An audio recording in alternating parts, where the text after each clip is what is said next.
Hello mga ka-new friends namin ni Adler. Ay, nandito si Adler. Wala kami magawa kasi ang init. Ayan si Adler. Yan. Yan si Adler. Tapos nagmo-movie marathon kami. Kasi ang hiling namin si J-Lo. Ayan si J-Lo. Yun. Yun siya. There's more money than we thought. Movie marathon kami mga kapalos kasi mainit dito sa lugar namin. So magtatago kami dito sa kwarto. Yan, ito yung kwarto namin. Medyo malapad siya. Pwede namin gawing playground pag tag-init kasi malamig naman dito. Yan. Adler! Ayan si Adler! Adler! Medyo may problema si Adler. Pumula yung mata niya dahil nagkaroon siya ng parasite. Pero okay na siya. Galing siya sa vet kahapon.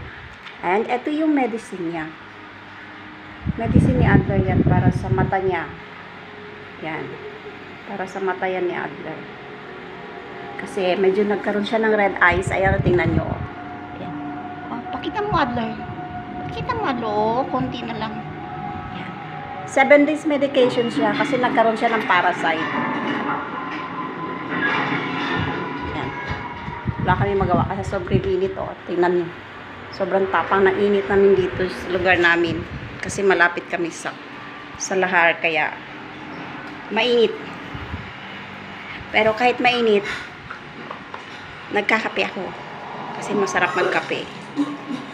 Habang nanonood kay J-Lo.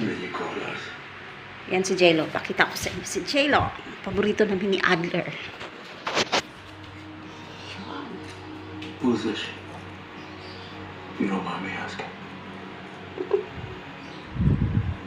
Hirap. Kasi ang taas ng ano. Big screen kasi kaya ang hirap. So, She's not Adrian.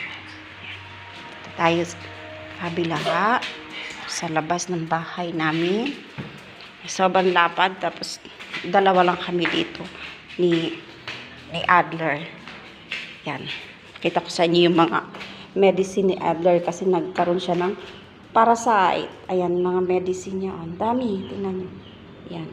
Baka may mga parasites yung mga fur babies ninyo. Ayan. Eto medicine. Medicine yan. For 21 days, kailangan niya ng medication. Yan. Yan. Kailangan ng medication ni Adler sa mga dugo, sa dugo niya ito, ayan. At least makita niyo yan, may idea na kayo kung anong klaseng gamot pag nagparasite. Basta ang kilos, ang depende sa kilos ng aso kasi ang kilos ng aso nasa 12 kilos na si Adler. So you can ask me naman kung kailangan niyo ng tulong. Tingnan niyo yung ni-review ng doktor sa kanya, ng vet niya, yan. Ganun kadami pag may parasite yung mga fur babies natin talagang, ano siya, gagastos tayo ng malaki. Para lang mabuhay sila. Pero dyan tayo masaya. So, at least okay lang kasi masaya. Diba? Ito kalapad yung bahay namin ni Adler. Kami lang dalawa. Yan si Adler. Babay mo kami kasi magpapakain pa kami ng mga ibang alaga naming Rottweiler dito sa bahay. Bye-bye!